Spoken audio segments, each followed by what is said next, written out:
Yeah. Producer Plug, man, how did you guys end up meeting? Well, the name of the group is to pay homage to our good friend and mentor Killer Shah. You know, that's how we initially met. He was doing these mix. He wanted me to do a mixtape for him. So I Mm, did this mixtape called The Black Eminem, and it was like a pretty good mixtape. Like mad people really receptive in the mixtape, and he was on the mixtape. Like, well, we was on like 3-4 times, Yeah, well, a right? couple Jim. Well, they stole these, right? Right? They stole those, right? Yeah.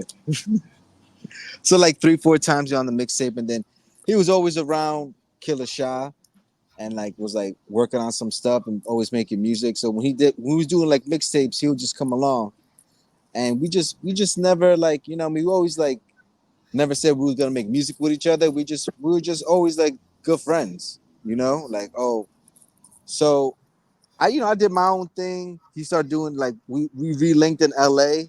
Like when you start doing when when Meta World Peace won the championship. So he was mm, like, all right, cool. So he was making music. I was bringing beats over. So we was always like working, but it was like nothing that like we did like our own rollout or anything like that. So I think like down the line I called him up one day. It's like, yo, we should just work on like some music. Like I'm gonna start sending you some tracks and just write to them and just send it back to me. There's no timeline. I don't like we don't just work freely. Like like mhm, so like sending one beat at a time. Songs are getting done, and then what really kind of like got us to finish up like a lot of this just kind of like the reference vocals and the pre-production was COVID. So like a lot of people were scared to come out, and at the time I was living in Brooklyn. I had a pretty dope apartment, so I had like a studio. People wanted to sleep over, they could sleep in the other room in the front. So and I had like a backyard. It was a cool like artist environment made for artists. Any artist, like whoever, anyone I'm cool with, just chill in the crib. So he would just come over and we was just knocking out songs. And then I told one of my friends like, "Yo, let's shoot a video. I'm gonna direct it. I got all the locations. I got the vision for it. First, and it's this song. It's called Smile. Uh, it's like one of my little it's the funny part. Like I be making beats from like sometimes like through my Spotify. Like mhm. I find like I listen to like a lot of loops, a lot of like old music, and then I just loop it. Like if I can make it sound good on my little Spotify or my little Apple Music or whatever Pandora or whatever I'm using at the time. If I can make it the loop sound good, then I'm like, all right, cool. So sometimes I'll just screen record myself or I just take pictures of the timestamps, and Mhm. then I just favor it, and then I just get back to it.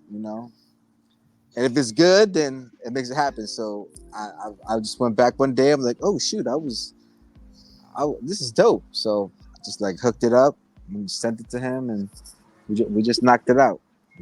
A big shout out to my boy Ben Grimm too for engineering a lot of these sessions between me and Monday too. Like.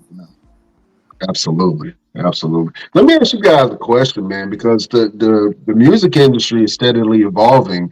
And with the introduction of AI, right, that's changing authenticity in the music, right?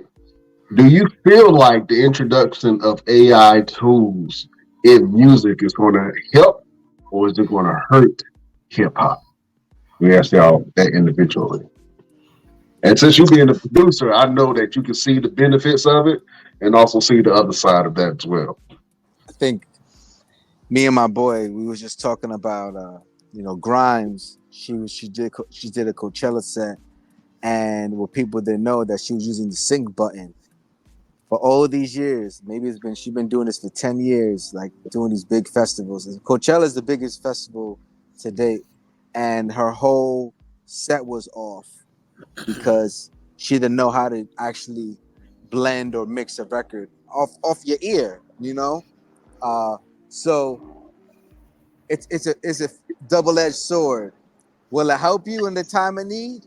Yeah, but you need to know, you need to have your solid foundation first to then use these other resources, because if those other resources ever, don't work, like auto tune, you're not gonna perform in front of 100,000 because your auto tune's off, like, things Yeah, like that. So it's a yeah, double edged sword. I think it would definitely help, but I feel like the main thing is, you having a strong foundation.